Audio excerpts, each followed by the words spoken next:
यह एक ऐसी दुनिया है जहाँ पैसों की कोई वैल्यू नहीं, यहाँ टाइम ही सब कुछ है। यहाँ अगर आपको कोई चीज खरीदनी है तो आपको उस चीज के बदले अपनी जिंदगी का कुछ टाइम देना पड़ेगा, तब जाकर आप उस चीज को खरीद पाएंगे। लेकिन इस दुनिया में एक अच्छी जिंदगी गुजारने के लिए आपके पास टाइम का होना भी जरूरी है, क्योंकि यहाँ जब किसी इंसान की एज 25 साल तक पहुँच जाती है तो उस इंसान के हाथ पर 1 साल का टाइम स्टार्ट हो जाता है। जिस पल काउंटडाउन 0 हुआ उसी पल वह इंसान खत्म। अमीरों के पास इतना टाइम था कि वह 1000 साल की जिंदगी भी जी सकते थे। अमीरों ने खुद के लिए एक अलग दुनिया बना ली थी जहां वो लोग एक सुकून भरी जिंदगी गुजार रहे थे, लेकिन वहीं दूसरी तरफ गेटो सिटी में रहने वाले गरीब लोग दिन रात मेहनत करके खुद के लिए टाइम कमाते थे, नहीं तो उनकी जिंदगी खत्म हो जाएगी। इन्हीं गरीबों की बस्ती में विल नाम का एक लड़का रहता था जिसकी घड़ी में सिर्फ 23 घंटे ही बचे थे। विल अपनी मॉम के साथ रहता था। अब क्योंकि 25 साल के बाद उम्र रुक जाती है, इसीलिए उसकी माँ 50 साल की होकर भी बहुत जवान दिख रही थी। आज विल की माँ का 50वां जन्मदिन था। विल अपनी मॉम का बर्थडे सेलिब्रेट करने के लिए पिछली रात ओवर टाइम करके एक शैंपेन की बोतल लाया था। यह देखकर विल की मॉम बहुत खुश हो जाती है और वो विल से कहती है कि मैं अपने पोतों को देखना चाहती हूँ, तुम किसी लड़की को डेट क्यों नहीं करते? जिस पर विल जवाब देता है कि इन सब चीजों के लिए टाइम किसके पास है। विल की मॉम ने उससे कहा कि इलेक्ट्रिसिटी बिल और बैंक से लिया हुआ लोन कल की डेट तक मुझे क्लियर करना होगा, नहीं तो हमें फाइन पड़ सकता है। इसीलिए अब मैं जा रही हूँ और कल रात तक सभी बिल्स और बैंक के लोन्स जमा करवा कर वापस आऊंगी। उसने कहा कि मेरे पास सिर्फ 3 दिन का टाइम है। इलेक्ट्रिसिटी बिल और बैंक का लोन चुकाने में मेरे पास लगभग सारा टाइम खर्च हो जाएगा, इसीलिए कल शाम को तुम जरूर बस स्टॉप पर मेरा इंतजार करना, ताकि मेरा सारा टाइम खत्म होने से पहले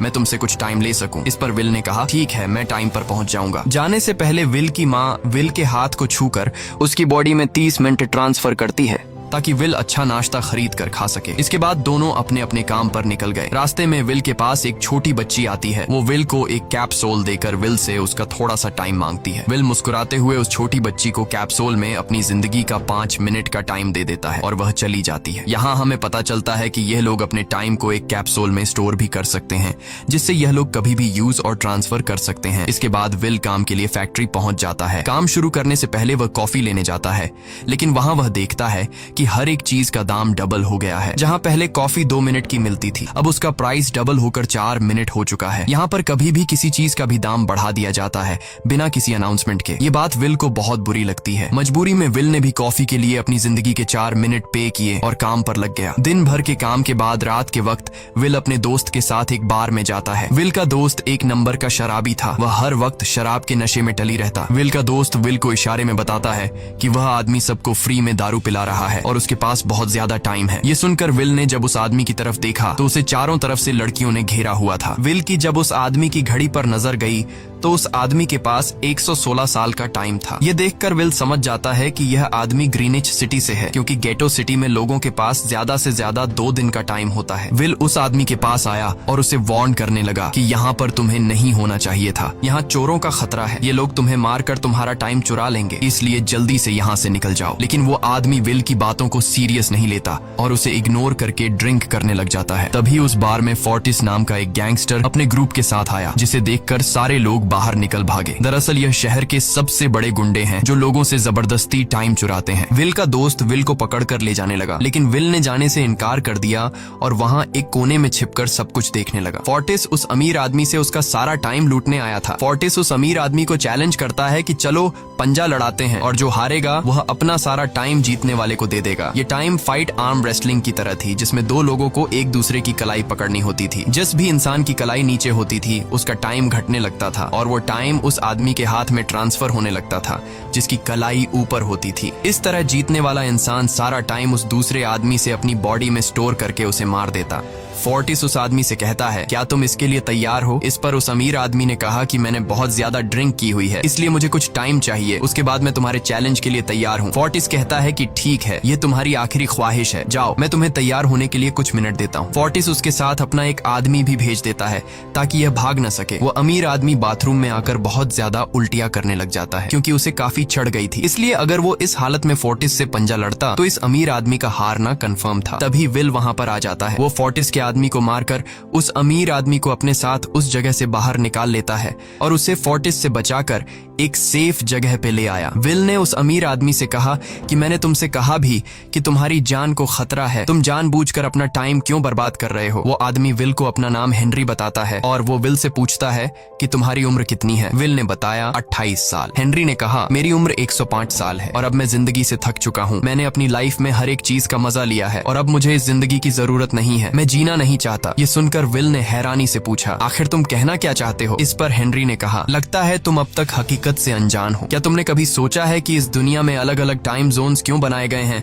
आखिर क्यों तुम्हारे टाइम जोन गेटो में किसी भी वक्त चीजों के दाम और टैक्स बढ़ा दिए जाते हैं? दरअसल महंगाई जानबूझकर बढ़ा दी जाती है ताकि गरीब लोग मरते रहें और उनकी मौत का फायदा ग्रीनविच टाइम जोन के अमीर लोगों को होता रहे। असल में ये सारा सिस्टम उन्हीं का बनाया हुआ है। जरा सोचो, वहाँ ग्रीनविच टाइम जोन में लोगों के पास जीने के लिए हजारों साल हैं, लेकिन यहाँ गेटो में तुम लोग हर रोज जीने के लिए मेहनत मजदूरी करते हो। ऐसा इसलिए है क्योंकि उन्होंने तुम्हें यह करने के लिए मजबूर किया है। वो लोग तुम लोगों को ज्यादा टाइम देना ही नहीं चाहते ताकि तुम लोग मजबूरी में उनके लिए काम करते रहो। वो लोग महंगाई बढ़ाकर तुम्हें ज्यादा से ज्यादा टाइम खर्च करने पर मजबूर करते हैं ताकि तुम्हारे टाइम से वो हमेशा की जिंदगी जी सकें। उन्होंने अपनी जिंदगी का हर एक दिन गरीबों की मौत से इकट्ठा किया है और मैं ऐसी जिंदगी बिल्कुल भी नहीं जीना चाहता जो किसी गरीब मजबूर इंसान की मौत से मिली हो। ये सब सुनकर विल समझ गया कि हेनरी बहुत ही नेक दिल इंसान है। हेनरी ने विल से आगे पूछा अगर तुम्हारे पास मेरे जितना टाइम होता तो तुम क्या करते? विल ने मुस्कुराकर कहा कि सबसे पहले मैं बार बार टाइम को देखना छोड़ देता, क्योंकि उस वक्त भी विल के पास सिर्फ 18 घंटे होते हैं। वो सोने से पहले, सोने के बाद, खाना खाते टाइम हर वक्त अपनी घड़ी देखता रहता है क्योंकि मुझे डर लगता है कि कहीं मेरा टाइम खत्म न हो जाए और मैं मर न जाऊं। विल कहता है कि मेरी मॉम घर संभालने के लिए बहुत ज्यादा मेहनत करती है। अगर मेरे पास तुम्हारी तरह इतना ज्यादा टाइम होता तो मैं अपनी मॉम के लिए ग्रीनविच सिटी में एक अच्छा घर खरीदता और हम दोनों वहाँ पर खुशी से जिंदगी गुजारते। इसके बाद विल ने हेनरी से कहा आज रात हमें यहीं रुकना होगा, सुबह तक खतरा टल जाएगा, तब तुम वापस अपने घर लौट जाना। इसके बाद ये दोनों सो जाते हैं। सुबह उठकर हेनरी देखता है कि विल अभी भी सो रहा है। वो विल के पास आता है और उसके पास जितना भी टाइम होता है वो सारा का सारा विल को ट्रांसफर कर देता है और अपने पास कुछ ही मिनट बचाकर एक ब्रिज के ऊपर जाकर बैठ जाता है। विल जब नींद से जागा तो उसने देखा कि हेनरी वहां से जा चुका है।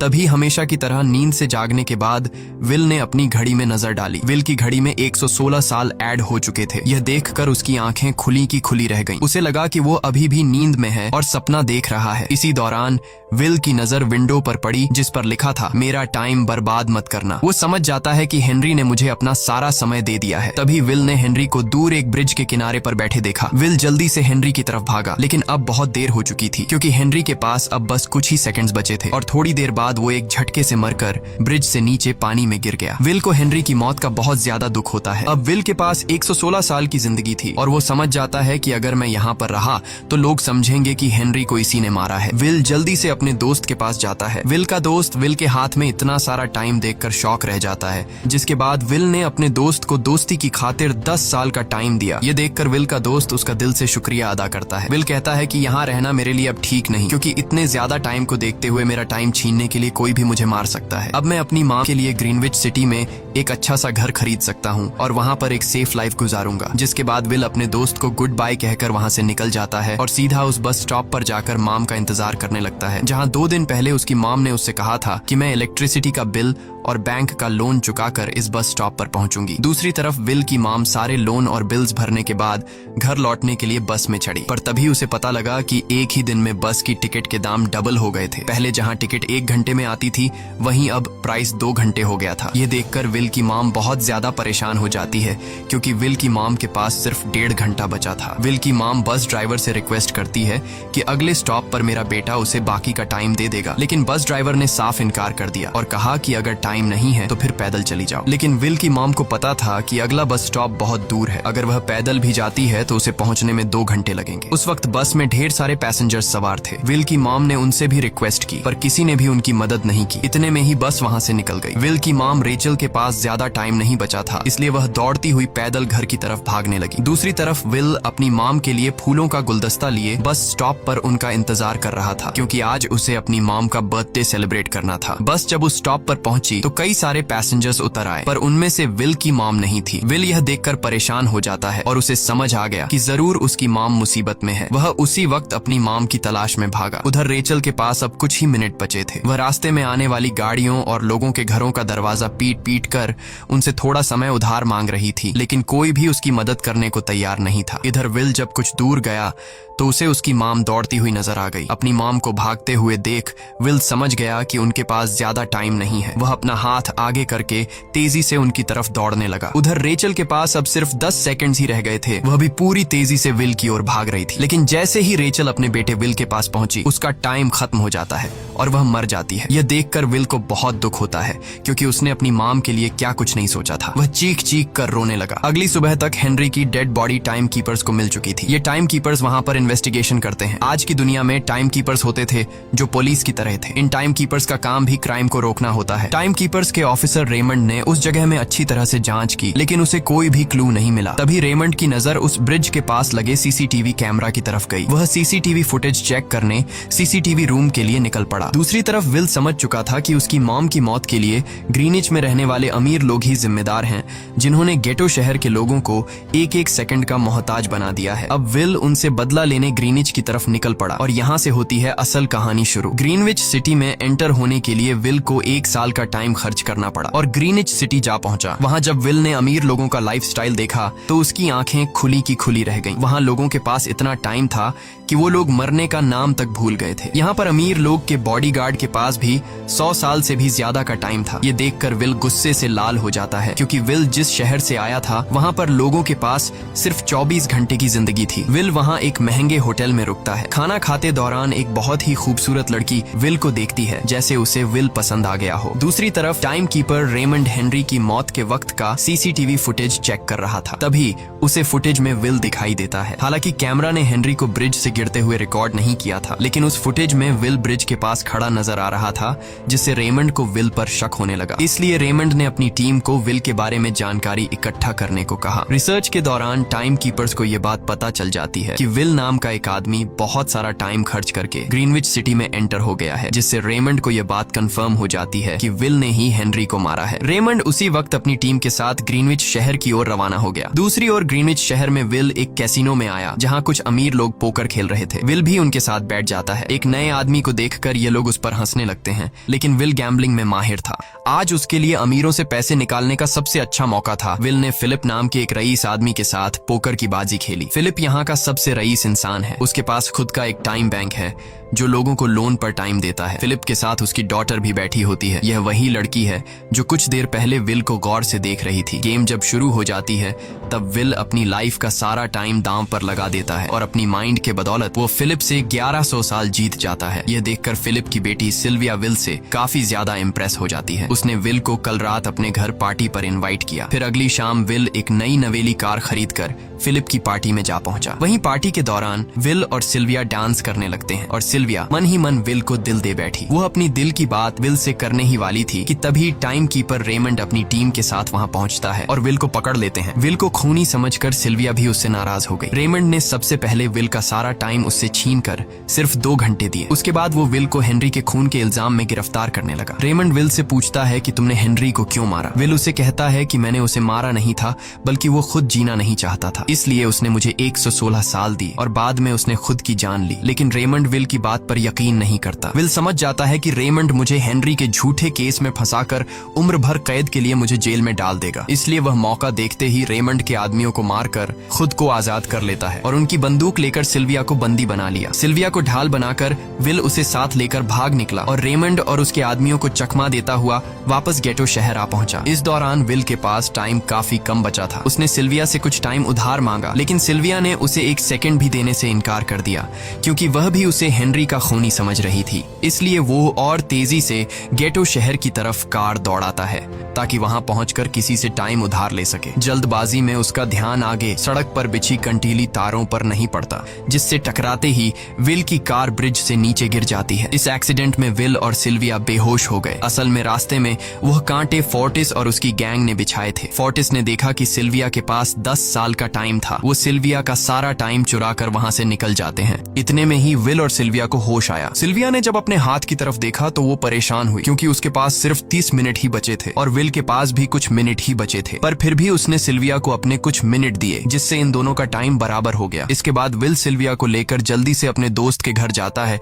जिसे उसने 10 साल दिए थे। जब उसके दोस्त की वाइफ ने दरवाजा खोला और उसने विल को देखा तो उसने विल से नाराजगी जताते हुए कहा, तुम्हारे दिए हुए 10 साल ने मेरे हस्बैंड की जान ले ली। उसने सारा टाइम शराब में उड़ा दिया, जिससे उसकी मौत हुई। ये सुनकर विल मायूस हो गया, लेकिन अब इन दोनों के पास भी ज्यादा टाइम नहीं था। अगर यह दोनों जल्दी से कुछ नहीं करते तो इनकी भी मौत पक्की थी। तभी विल ने सिल्विया के कानों में ईयरिंग देखी, जो हीरे की थी। उसे बेचकर विल और सिल्विया को 2 दिन का टाइम मिल गया। इसके बाद विल सिल्विया को लेकर फोन बूथ पर आया। उसने सिल्विया के पिता फिलिप को कॉल किया और बताया कि उसकी बेटी अब तक सही सलामत है। उस वक्त रेमंड भी फिलिप के पास ही मौजूद था और विल को भी पता था कि रेमंड भी वहाँ मौजूद है। विल ने सिल्विया को छोड़ने के बदले 10,000 साल का टाइम मांगा और वो 10,000 साल टाइम बैंक के जरिए गरीब लोगों में बांटने को कहा और कल सुबह तक का टाइम दिया। हालांकि फिलिप के लिए यह रकम कुछ भी नहीं थी, पर फिलिप किसी भी कीमत पर गरीबों को टाइम नहीं देना चाहता था। इधर विल सिल्विया को अपने घर ले आया, जहाँ पर दोनों सुबह होने का इंतजार कर रहे थे। इसी दौरान सिल्विया ने विल से पूछा कि उसकी फैमिली कहाँ है। इस पर विल ने बताया कि पिछली रात ही टाइम न होने की वजह से मेरी माँ की डेथ हुई। ये सुनकर सिल्विया को बहुत बुरा लगता है और उसे एहसास होता है कि यहाँ गरीब लोग हर पल मौत के डर में जीते हैं। उन्हें एक दिन का टाइम कमाने में कितनी मेहनत करनी पड़ती है। अगली सुबह बैंक खुलते ही विल और सिल्विया खिड़की से बैंक पर नजर रखने लगे, लेकिन बैंक ने गरीबों में टाइम नहीं बांटा। सिल्विया यह देखकर बहुत मायूस हो गई कि टाइम के आगे उसके पिता के लिए अपनी बेटी की भी कोई कीमत नहीं थी। अब सिल्विया को समझ आ गया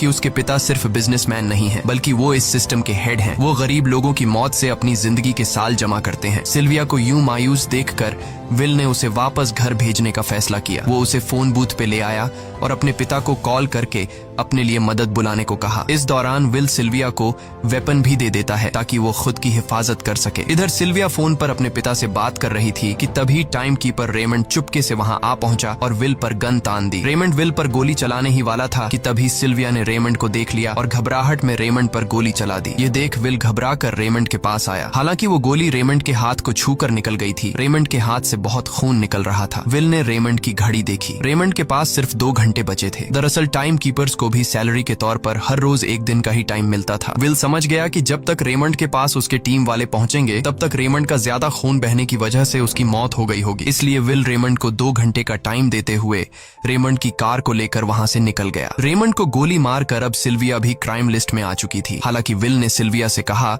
कि वो अभी इन सब से निकल सकती है, लेकिन ग्रीनिच में सिल्विया की जिंदगी पिंजरे में कैद पंछी की तरह थी। उसके पिता फिलिप ने उस पर बहुत सारी पाबंदियां लगा दी थीं, पर यहाँ आकर उसे आजादी का एहसास हो रहा था, क्योंकि यहाँ वो अपनी मर्जी की मालिक थी और सिल्विया समझ जाती है कि यहाँ पर लोगों के साथ गलत हो रहा है। अब वह भी गरीबों को उनका हक दिलाने में विल के साथ थी। विल और सिल्विया ने मिलकर अमीरों को लूटना शुरू कर दिया। सिल्विया, जो कि ग्रीनिच सिटी के चप्पे चप्पे से वाकिफ थी, इसलिए इन दोनों ने प्लान बनाया कि वो ग्रीनिच सिटी में बैंक से टाइम कैप्सूल चुराएंगे और उनको गरीबों में बांट देंगे। सिल्विया ने सबसे पहले अपने पिता फिलिप के कई सारे बैंक्स में डाका डाला, क्योंकि फिलिप ने गरीबों की मौत से वह सारा टाइम इकट्ठा किया था। इन दोनों ने तिजोरी से सभी टाइम कैप्सूल एक बैग में पैक करके वहां से निकल गए और उन्हें गरीबों में बांटने लगे। इतनी बड़ी चोरी करने के बाद अब सरकार भी इन दोनों से तंग आ चुका था। इसीलिए सरकार ने इन दोनों के सर पर 10 साल का टाइम इनाम रख दिया। ये खबर सुनते ही गैंगस्टर फोर्टिस अब इन दोनों को कुत्ते की तरह ढूंढने लगा, लेकिन विल और सिल्विया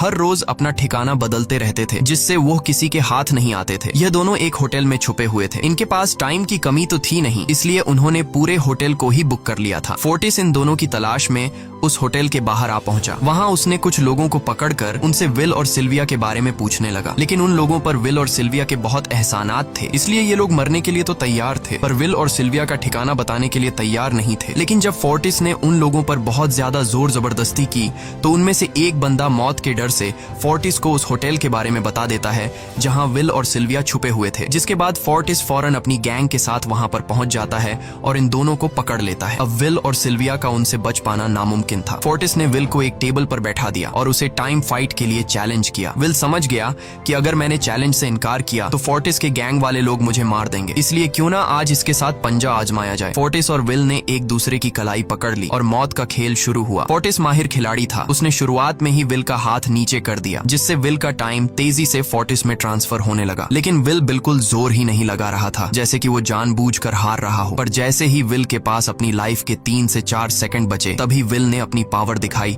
और एक झटके से फोर्टिस का हाथ नीचे कर दिया। फोर्टिस की आंखें खुली की खुली रह गईं। वो पूरा जोर लगाकर अपना हाथ ऊपर करने की कोशिश कर रहा था, लेकिन विल की ताकत के आगे वो ढीला पड़ चुका था। ये देख फोर्टिस के आदमियों का ध्यान फोर्टिस की घड़ी पर अटक गया। अब उनका बॉस मरने वाला था। इतने में ही मौका पाकर विल ने अपने जूते से गन निकाली और पलक झपकते ही फोर्टिस के सारे आदमियों को शूट कर दिया, क्योंकि अगर वो ऐसा नहीं करता तो वो लोग उसे मार देते। इसी के साथ फोर्टिस का टाइम 0 हो गया और वह भी मारा गया। विल और सिल्विया जल्दी से वहां से भाग निकले। इसी दौरान उन्होंने देखा कि अमीरों ने सारा खेल पलट दिया था। विल और सिल्विया ने गरीबों में जितना भी टाइम बांटा था उसकी वैल्यू अब कुछ भी नहीं रही थी, क्योंकि अमीरों ने महंगाई के दर को कई गुना बढ़ा दिया था। यह देख विल हारा हुआ महसूस करने लगा और उसे लगा कि मैं कभी भी इन गरीबों को उनका हक नहीं दिला सकूंगा। उसने सिल्विया से कहा कि अब सब खत्म हो चुका है, अगर वो लोगों में 1000 साल भी बांट दें तो अमीर लोग महंगाई को और ज्यादा बढ़ा देंगे, जिससे लोगों की हालत कभी नहीं सुधर पाएगी। सिल्विया ने कहा कि कोई तो रास्ता होगा। इस पर विल ने कहा कि हमें लाखों साल चुराकर इन लोगों को देने होंगे, तब जाकर हम लोग महंगाई को कंट्रोल कर सकते हैं। हालांकि यह इतना आसान नहीं था, पर सिल्विया ने इसके लिए एक प्लान सोच रखा था। अगली ही सुबह जब फिलिप अपने बॉडीगार्ड्स के साथ ऑफिस पहुंचा, तभी सिल्विया वहां आई और उसने अपने पिता से कहा कि वो सरेंडर करना चाहती है। तब सारे गार्ड्स ने सिल्विया पर गन तान दी, लेकिन तभी वहां पीछे से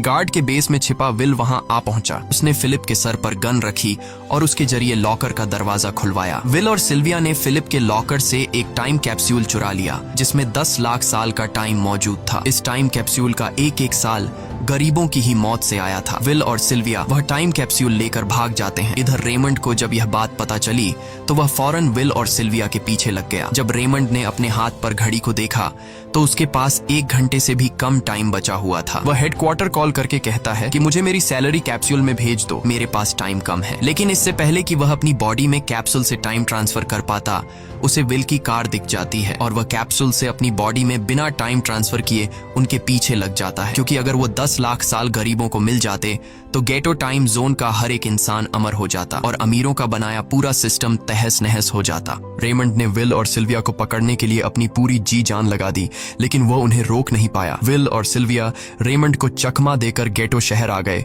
और वह टाइम कैप्सूल एक बच्ची के हाथों में सौंप दिया। उन्हें पता था कि रेमंड सीधा हमारे पीछे गीटो शहर पहुंचेगा, इसलिए उन्होंने इस जगह को छोड़कर एक सुनसान जगह पर चले गए। उधर उन्होंने गीटो शहर के लोगों में लाखों साल बांटकर उन्हें अमर कर दिया था, लेकिन खुद इन दोनों के पास बहुत ही कम टाइम बच जाता है। बदकिस्मती से उसी पल रेमंड ने उन्हें पकड़ लिया। रेमंड ने विल को धमकी देते हुए कहा, अगर तुम्हें अपनी जान प्यारी है तो चुराया हुआ सारा टाइम वापस कर दो। तब विल ने उसे अपनी घड़ी का समय दिखाया। विल और सिल्विया के पास कुछ ही मिनट बचे थे। विल ने रेमंड से कहा, कहीं तुम भूल तो नहीं गए? याद है जब तुम मरने वाले थे तो मैंने तुम्हें कुछ टाइम उधार दिया था, टाइम तो तुम्हें मुझे वापस करना चाहिए। यह सुनकर रेमंड को याद आया कि विल और सिल्विया को पकड़ने की जल्दी में उसने अपने टाइम पर ध्यान ही नहीं दिया। जब उसने अपनी घड़ी पर नजर डाली तो उसके पास सिर्फ 5 सेकंड ही बचे थे, जो देखते ही देखते 0 हो गए और रेमंड मारा गया। विल और सिल्विया रेमंड से तो बच गए थे, पर इन दोनों के पास भी अब सिर्फ एक मिनट ही बचा था। ऊपर से उस सुनसान इलाके में उनकी मदद करने वाला भी अब कोई नहीं था। उन्हें अपनी मौत साफ नजर आ रही थी। इन दोनों ने मायूस होकर एक दूसरे को गले लगाया और तभी विल को रेमंड की कार नजर आई। विल फौरन कार की तरफ भागा और वहां पहुंचकर उसने रेमंड की सैलरी का टाइम अपनी घड़ी में ट्रांसफर कर दिया। इसके बाद वह सिल्विया को भी टाइम देने उसकी ओर भागने लगा। सिल्विया भी तेजी से विल की ओर दौड़ रही थी। सिल्विया के पास कुछ ही सेकंड्स बचे हुए थे। यह बिल्कुल उसी तरह का पल था जिस तरह से विल ने अपनी मॉम को खोया था। विल ने अपनी मॉम को तो खो दिया था, पर सिल्विया को नहीं खोना चाहता था। विल सिल्विया के बिल्कुल करीब ही था, पर तभी सिल्विया विल की बाहों में गिर पड़ी। लकीली विल ने सही वक्त पर सिल्विया का हाथ थाम लिया था, जिससे उसकी जान बच गई। विल और सिल्विया की बदौलत अब डेटन शहर के सारे लोग अमर हो चुके थे। अब उन्हें एक घंटे कमाने के लिए फैक्ट्रीज में काम करने की जरूरत नहीं थी। वह सभी अपने सपनों को पूरा करने ग्रीनिच शहर की ओर निकल पड़े, जिससे अमीरों का बनाया सारा सिस्टम फेल हो गया। वहीं इसी के साथ यह कहानी खत्म हो जाती है। अगर आपको वीडियो अच्छी लगी हो तो हमारे चैनल को सब्सक्राइब और वीडियो को लाइक जरूर कीजिएगा।